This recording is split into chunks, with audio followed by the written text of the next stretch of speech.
Hello, everybody, and welcome to round 9 of the 2020 GP4 Offline Championship. We are here at the second Pour Card in Le Castellet in France. I am JW97, as per usual, with these commentaries for practice and qualifying, and I'm joined today by Dennis Graff. How are you doing?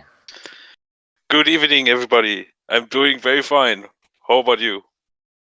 Yeah, doing very well indeed. Well, we are here in France after coming off the back of what was, you could say, a strategically thought out Azerbaijan Grand Prix. I don't think it was the most exciting we had, but it was still a very interesting race nonetheless, and it had some very high points as well, especially that great overtake that Laura Chung did on George Rick in that race, and of course Felix Sontag getting that 6th place finish as well. Well, this week is obviously very special for Felix because this week marks his 200th Grand Prix. He's finally made it to 200th after a bit of time away from the OC in between 2012 and 2017. But he has now reached the 200th mark, and he'll be hoping to have a good weekend like he did at Azerbaijan last week. Well, the weather you can see on your screen, there's no rain at all for practice, and as you may have noticed as well, we've got some different graphics for the weather as well. They are similar graphics to what Flo uses in DTM, and Yuri's decided to incorporate them for the top class. Well, there was another reason why he incorporated them as well. It was for FE and BTCC, but I'm sure Yuri will explain that when we get to the premieres later on in the week. But anyway, without further ado, let's get on to the practice session. Now, I'm going to check to see if there's any test drivers for starters, because I still have the going to double check that. No, there isn't. So, yet again, it's just the main drivers who are in the car for this week. But next week there will be a test driver in the car in the form of Bent Valdinger in the Alfa Romeo. So there will be a test driver in the car next week. So anyway, we are on the loading screen right now here at Paul Ricard. And Paul Ricard for the top class has mainly been an exciting race. And I would say that in real life in 2021, it was quite exciting. I've always maintained that there was a lot of potential with Paul Ricard, even though the look of the track doesn't...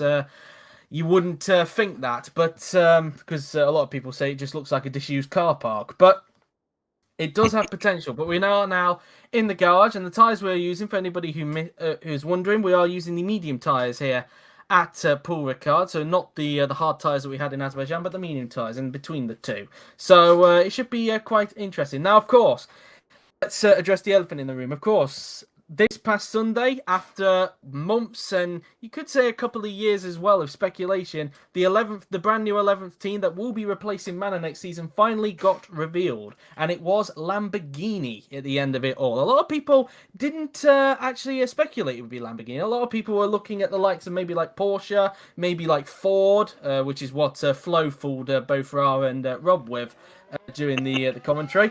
But that's another story for another time. There are others who are also saying potentially like Dacia, Subaru, because of the fact that Yuri is a Subaru owner. But in the end, it was Lamborghini in the end. Are you surprised that it's Lamborghini that's the 11th team, Dennis? Or are you not that much surprised about it? I am absolutely surprised about that Lamborghini will join the OC from next season onwards. It will be fun to see what they can do. Yeah, like I said, I wasn't expecting that at all.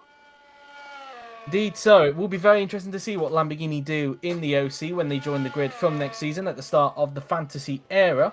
And of course, in that trailer as well, there wasn't actually a livery on display. It was more of a, you could say, like a reveal livery, so to speak, to reveal it was Lamborghini. The actual livery, there's a good reason why we didn't show it, and well, you will find out why in the future, why we didn't, not too far away in the future, as to why we didn't show the actual livery. There is a good reason why for that. But anyway, I'm not going to go into it too much. I'm just leaving that one out there. But anyway, we're looking at Miklos Gau, who's out on the racetrack right now. It's first car on the track. And coming around the last two corners. I will point out as well with Lamborghini, in case anybody's wondering. I'd be surprised if anybody was wondering this, but in case there is the odd people out there who are wondering, yes, Lamborghini will be having their own engine in the back of the car. So there will be 5 engine manufacturers next season in the form of Ferrari, Mercedes, Honda, Renault, and now Lamborghini will be joining them next season. So 5 engine manufacturers next season should be quite interesting indeed. How Lamborghini do, not just as a team, but also as an engine manufacturer as well. They won't be supplying any of the teams, though, next season. They'll be doing it on their own, but there's nothing to say in the future they won't be supplying any of the teams in the future. It's anything can happen in the fantasy era. It's only a matter of really a question, really, whether they'll supply to other teams or not. Meanwhile, Armar getting held up by the man there, and here is Felix Sontag with a very special liveried Williams. It's fair to say, because of course, as mentioned, this is his 200th race, and as you can see, the livery is slightly different for him. If we get an outboard shot of it, we've only got an onboard shot. It's gone full blue for him, as you can see. It's kind of you could say it's a bit of a nod to the 2009 livery for the Williams, with a bit of 2006 merged in there with the colour blue, given that he won his first race with Williams back in 2006, the first ever season of the OC. So it's kind of a nod to that. He's also got a bit of pink on there because, of course, as you know, Felix is known for wearing pink helmets in the past. Of course, he has gone purple with his helmets in the last few years. I guess to merge red and pink together. Red, of course, signifying that he's obviously a big fan of Michael Schumacher, and pink, I think, is one of his favourite colours, if I'm not mistaken. He's just basically merged the two, and of course, red and pink create purple, I believe.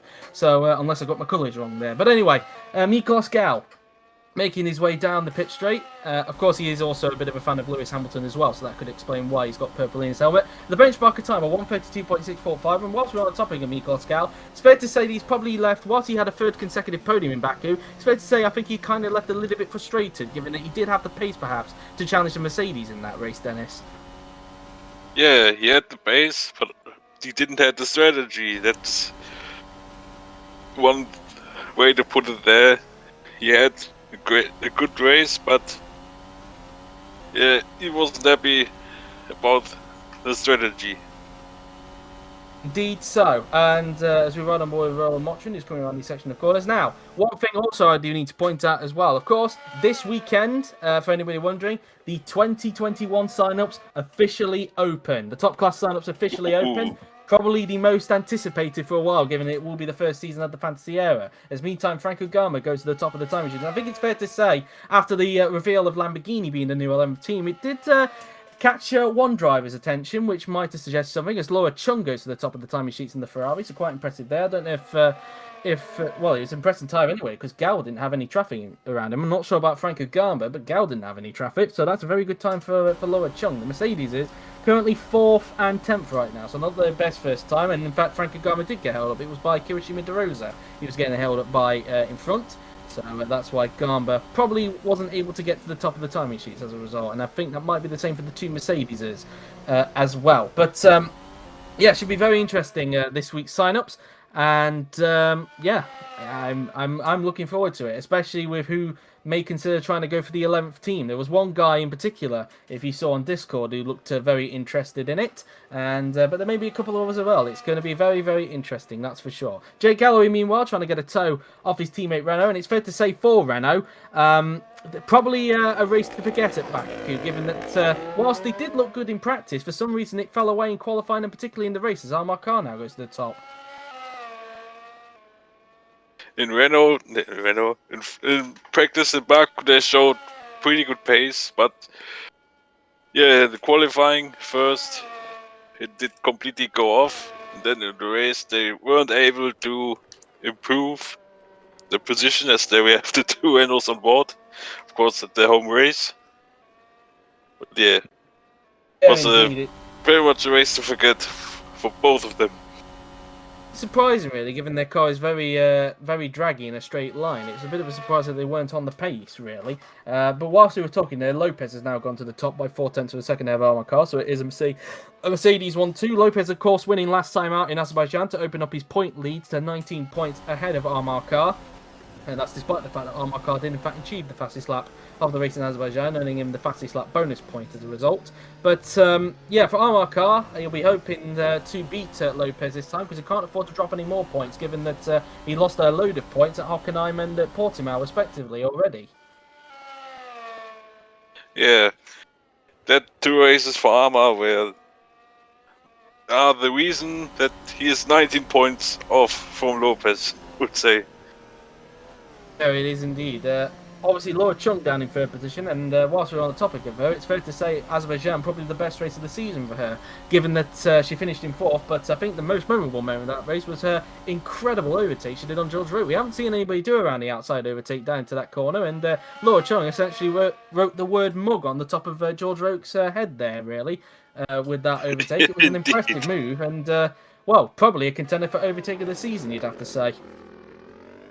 not just contender, but I would say early favorite, because I don't think there will be any one another track that could beat that move. But yeah, it's still very too early to say for that. Yeah. Maybe someone Indeed. will put up a master move somewhere else. Indeed so. Now, you may have noticed as well on the YouTube channel, there's a load of premieres being scheduled for both Formula E and BTCC. That's because during the weekend, of course, Yuri, who is now the temporary host for FE and BTCC, not the permanent host. This is until we can find a permanent host for both, or maybe just one of them. We'll have to wait and see, really. But for the moment, Jiri is temporary host, and during the weekend he has been pre-recording a couple of races for FE and BTCC. Obviously, the second meeting for BTCC still needs to upload, but he's going to be doing that after the qualifying session here at Paul Ricard to ensure that YT doesn't mess up a little bit, because we know what YT is like. So much so that during the weekend as well, Yuri did accidentally stream for a brief moment, which caused YouTube to have a little bit of a glitch on the on the channel there, unbeknownst to everyone, really. But yeah. Nearly a bit of a cock-up there for you. It's a good job we didn't go live, otherwise it would have revealed a load of spoilers, it's fair to say. But it's a good job we did clock onto that quite quickly. But anyway, that's a story for another time. Roland Motrin just coming out of turn 2 there, just overtaking someone. For Roland Motrin, it's been, I'd say the last couple of races have been very shaky for him. I mean, he was off the pace in Monaco, and he just didn't seem to be on it in Baku either, and which is a bit of a shame, really, because the early part of the season, it has gone very well for Roland. A couple of times he's missed out on a victory, and he's got a couple of podiums as well, ending his podium drought that he had from 2010 to this point. But the last couple of races, he's been kind of nowhere, really, Dennis. Yeah, he hasn't, as you said, he was really nowhere. I don't know what happened to him in Baku, because sometimes I have memory of a goldfish. But yeah, of course, Monaco, when you're stuck behind someone, it's pretty much game over. Yeah, indeed so. I should point out as well with those premieres, for anybody wondering, the round 3 race for Formula E, that will come out on Friday at 2 p.m. GMT, and then at 4:30 p.m. GMT you'll get the BTTC meeting at Donington Park. Not the qualifying, because we already had a qualifying session, as you know, just the sprint and feature race for that one. And then on Saturday you will get round 4 for Formula E, which is of course at Miami, and then the second meeting for BTCC, which is at Brands Hatch, which is yet to be uploaded. At the same times, of course, 2 p.m. GMT and 4:30 p.m. GMT, and it's going to be quite packed on Friday and Saturday, because of course DTM is also on that weekend at 7 p.m. GMT at the Nürburgring. So a lot of content for you to digest on Friday and Saturday, it's fair to say, but all in the hope of getting FE and BTCC caught up, given all the problems I suffered with streaming, hence why I had to sadly immediately retire from hosting, which was a bit of a shame on my end.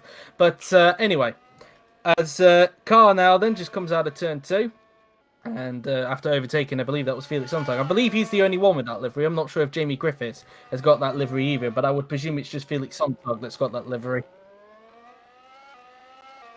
Okay, just for clarity there then, Jamie is running the normal livery. It's just Felix that's got the special livery due to the fact that it is his 200th Grand Prix. But anyway, as Q-Pot just comes out of turn 2 now then, as he was getting held up there by his own teammate Chris Chatfield, who I think it's fair to say, over the last few races, Dennis, Chris has had the measure of David these last couple of races. At the beginning of the season, you'd say David had the upper hand, but I think it's slowly started to shift a little bit in the AlphaTauri camp.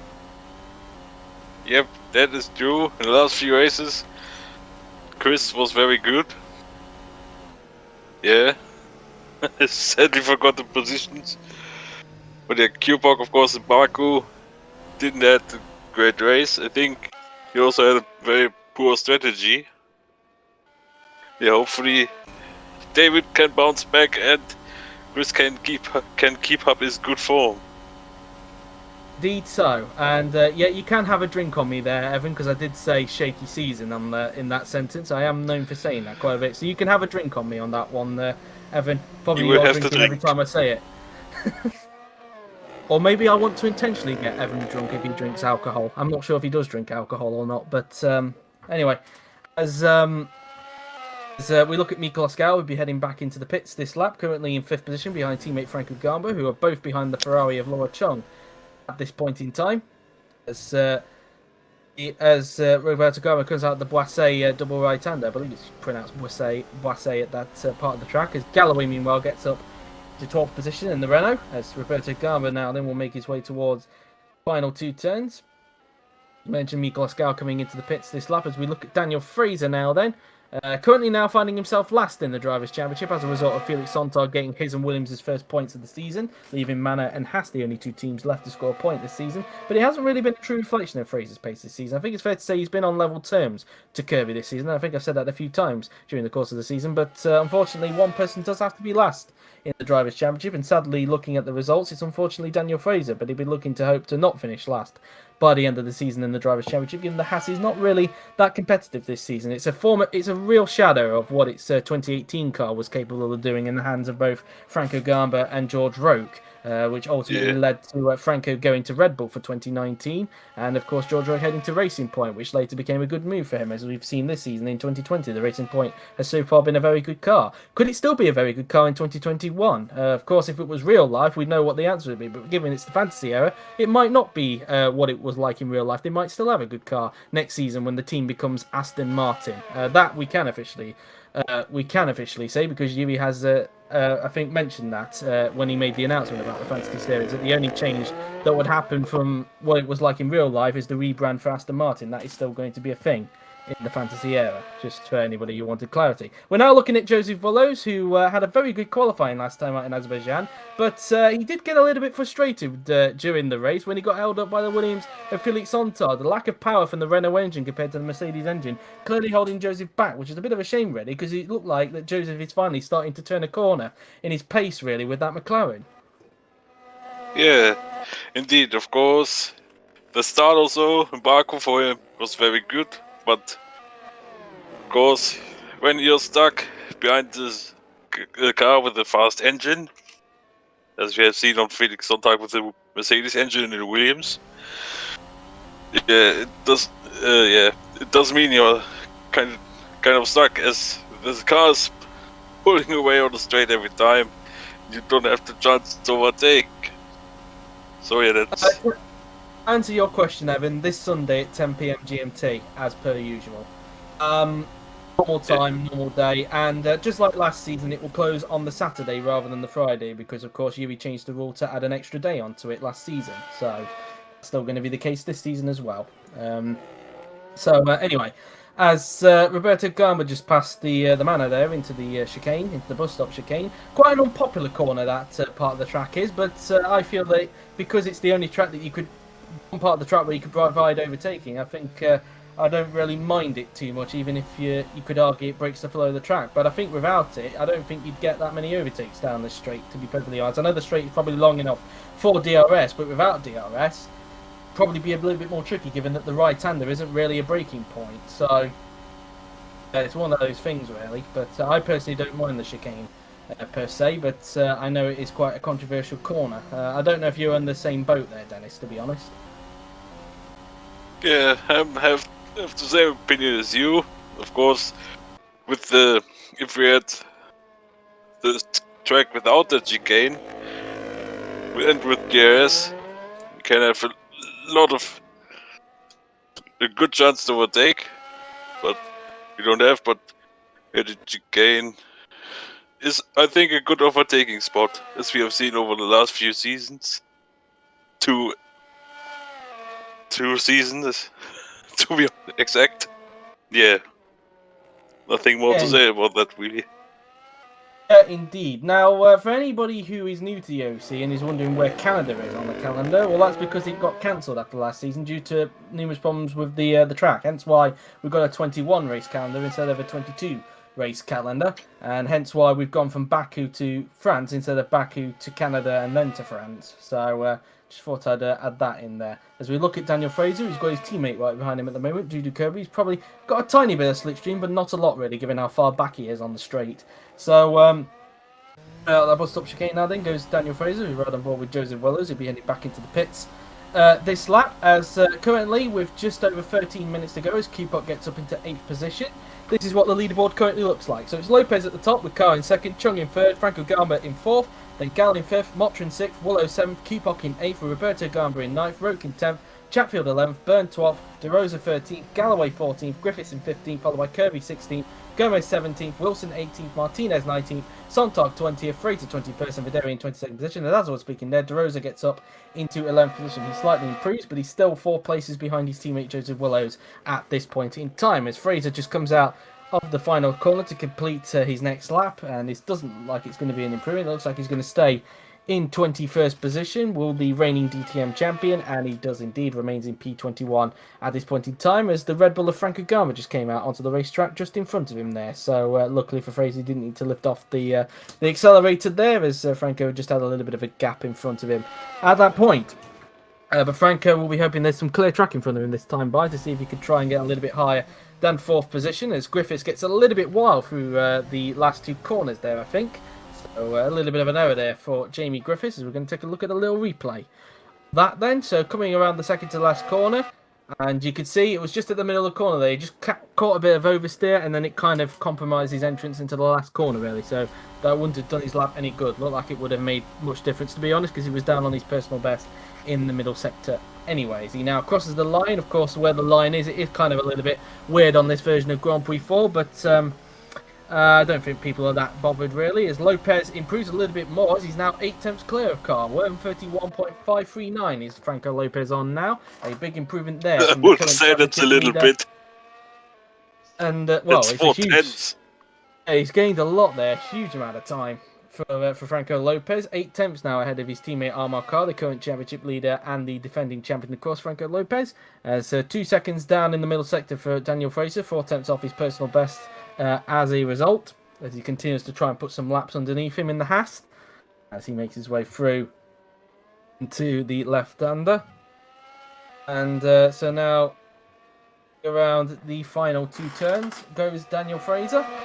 He'll now make his way towards the final corner and onto the pit straight, and I don't think this is going to be an improvement, but you never know. There has been miracles in the last sector performance we've seen numerous times over the races that we've had in the OC, and Fraser is not one of those people. Not one of those people this time by 7 tenths off his personal best, and he's coming back into the pits this lap. Currently in the pits, we have Chung, Willows, and Martinez currently in the pit lane at this point in time. And for Martinez, it's fair to say one of the most unluckiest drivers, as Rope goes up into 8th there with that lap time. One of the most unluckiest drivers. Again, bad luck striking him in back here with a mechanical failure, Dennis. Yeah, when does this guy get a break? He only had one good race, I would say, which was P11 in Bahrain. But yeah, apart from that, the season has been absolutely horrible for him. Many reliable failures. Mechanical failures. Yeah, not a good season for him.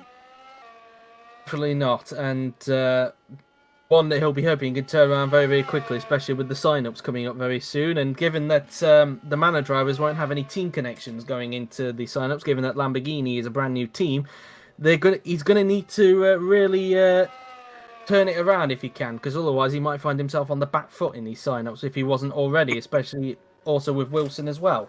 So anyway, it's Fraser now then will make his way towards the final 2 turns, and Mottram meanwhile gets up into 3rd position in the racing point, so gets in front of Laura Chung.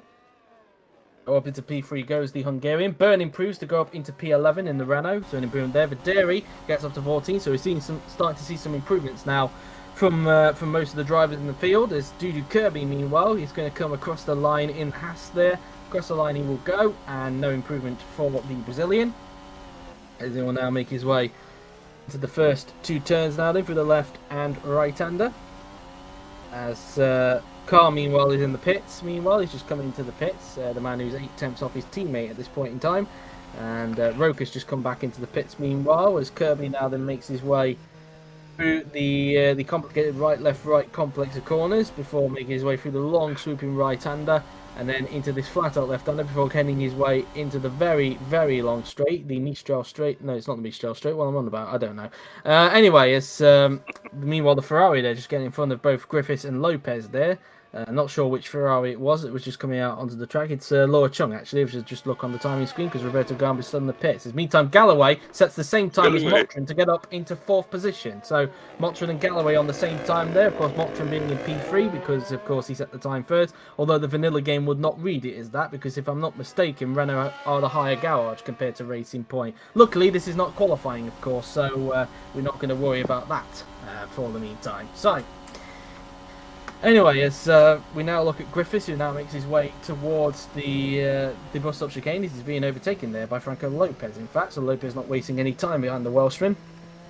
At the moment, Franco Gamba has not been able to improve at the moment, so he's not been able to get higher than 6th, which is a bit of a surprise, given that he was held up in traffic. I would have thought he would have been able to improve, but clearly not at this point in time, as Roberto Gamba does come out on the track, as Franco Gamba, meanwhile, takes advantage of this and gets ahead of the Alfa Romeo there. So a bit of tactics there from the two cousins, it's fair to say. And in fact, that person, well, in fact, Franco didn't get in front. In fact, that Alfa Romeo just happens to be Andre Verderi, in fact. So all 3 members of the Gamba Mafia, it's fair to say there. Yeah. So a bit of tension going on there between those 3. But anyway.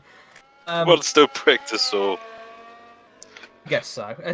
Anyway, it's a big drama, now, I guess.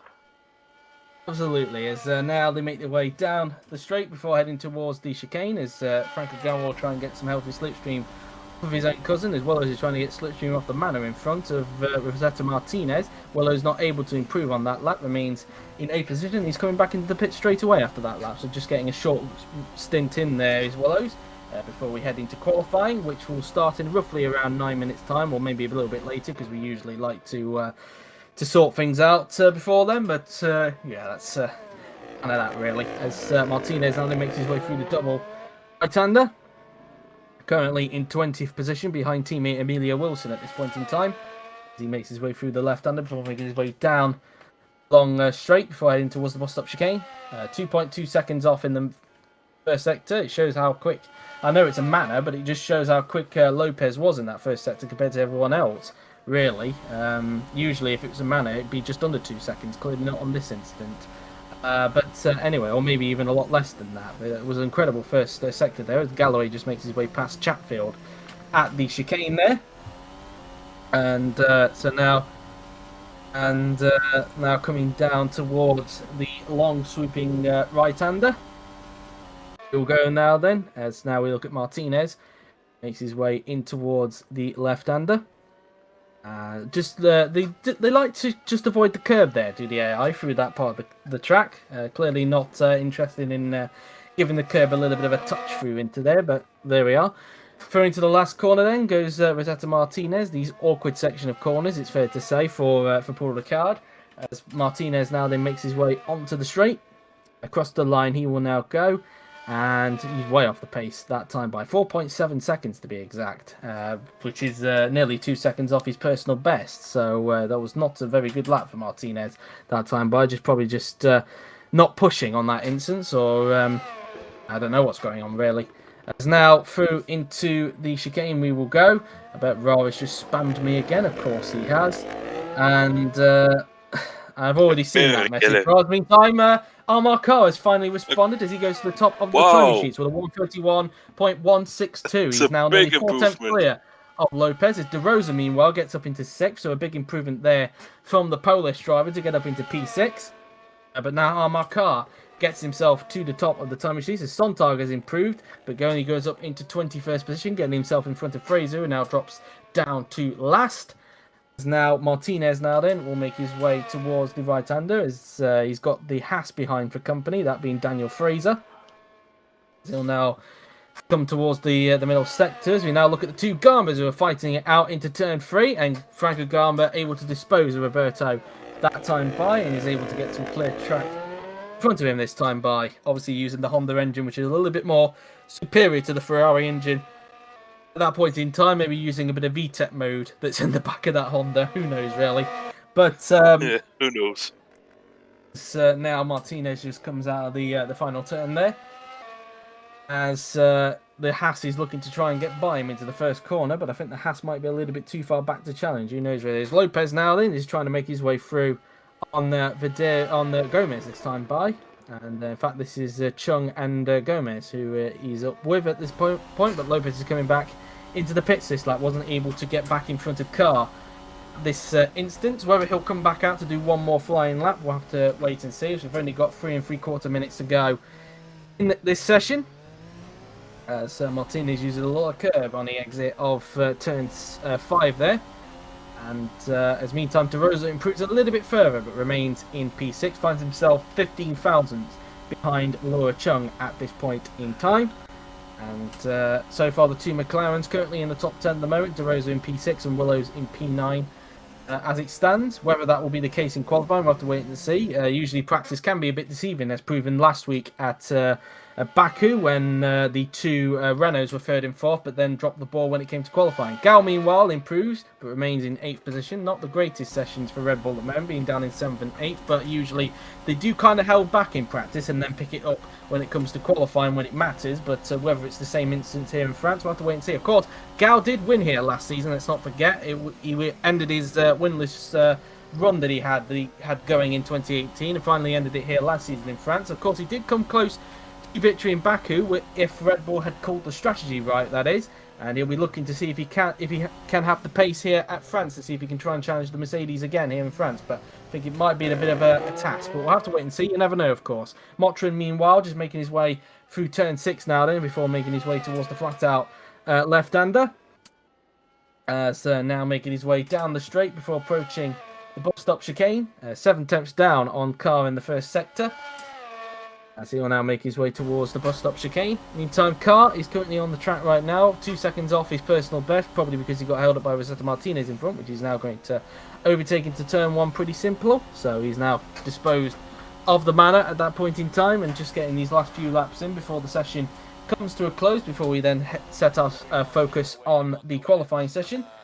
1 second down in the middle sector to Carr is Motrin, currently P3 at the moment, as the Mercedes is, well, Carr to be exact, over a second clear of everyone that's a non-Mercedes, unless you want to count the Racing Point, which for technically they're not a Mercedes, but because it looks like a 2019 Mercedes, that's where the pink Mercedes nickname comes from. But it's that really, as now Motrin comes down the straight with 1.5 minutes to go, and this is not going to be an improvement, I don't think.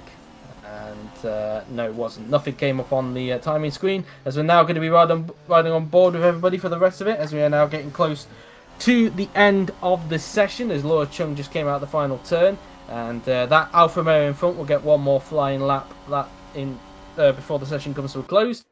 Chung didn't improve that time by, as we now ride on board with Jamie Griffiths, who's currently in 16th position.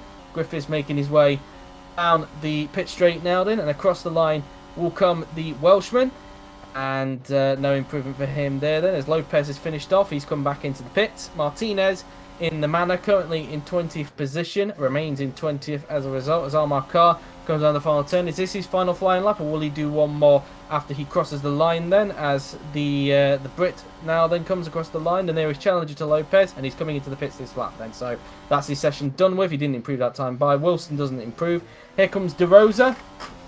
Out of the last turn will come the Polish driver, and he will now cross the line, currently in P6 in this practice session, and remains P6 for the moment. Here comes George Roke coming out of the final turn. He finds himself down in P10 at the moment, off the pace of teammate Motrin at the moment, who's up in 3rd, and Roke doesn't improve. Galloway crosses the line, remains in P4, still on the same time as well as Motrin. Joseph Willows remains in P9. Here comes Roberto Gamba in the Ferrari. Across the line he will go with just over 10 seconds remaining, and the Italian crosses the line, no improvement for him. Of course, wanted to forget what happened at Baku last time out, as the countdown is ticking by, and who is last across the line? Kupok's not going to make it. Sontag did make it, so he was the last. Sontag was the last across the line, so he was able to get one more flying lap in, unlike his compatriot Kupok, who's just in front of Motrin here. Motrin will get some slipstream from him, but it's not going to be enough to improve, and he remains in 3rd position. Byrne doesn't improve. Dudu Kirby didn't have enough time to do a flying lap that time by. It's Videri and Chung, this is, I believe, or is going to come close to the end. In fact, that Ferrari's just coming into the pits that time by, and to finish off their session, as Videri doesn't improve, and it was Chung, and she's finished for the day in P5. I think she'll be satisfied with that practice session. Gabriel Gomez, across the line he will go, no improvement for him. Jamie Griffiths making his way down the pit straight for the final time, currently in 16th position. He crosses the line and remains in 16th as expected. Rosetta Martinez in the manor. Across the line will come the Filipino, the most unlucky driver this season, and he remains where he is at the moment as Lopez just went out to do an outlap, but that was it. That's Carr, his teammate, meanwhile, has come back into the pits as he will finish the session unless somebody is on a miracle lap at the top. Wilson crosses the line, no improvement. Fraser just getting some mileage in. De Rosa coming back in. Here comes Roke making his way through the final 2 turns. He will go. Kicking the car in as he'll now make his way onto the pit straight now then, and across the line will go the British driver now then, the man who won the German Grand Prix earlier on this season. Roke crosses the line, no improvement for him. As Galloway crosses the line, no improvement for him either. Willows, down the straight he goes in the McLaren, and he remains in P9. Roberto Gamba, down the pit straight he will go now then, currently in P12. And it looks like he's going to stay in P12 because it doesn't look like he's going to improve and yet remains in P12. Sontag, meanwhile, the last car to cross the line, and he remains in 21st position. And that is practice done with then, which sees Omar Carr at the top with Lopez in second and Motrin in third, tied with Jake Galloway. What did you make of that session overall, Dennis? Yeah, it was a clean session. Also, good to see the cars not having any problems to get the runs cleanly. And also Mercedes with, I don't know where's pace coming from. I wasn't expecting a big gap to the others. But yeah, let's see if the others can bounce back for qualifying, which will be very interesting. Will be interesting to see. Well, we're going to take a brief pause for a moment and then we'll come back with a fresh stream for qualifying. But in the meantime, I've been JW97, he's been Dennis Graff, and we'll see you in just a little bit for the qualifying session here at Paul Ricard. See you in a bit. Yeah.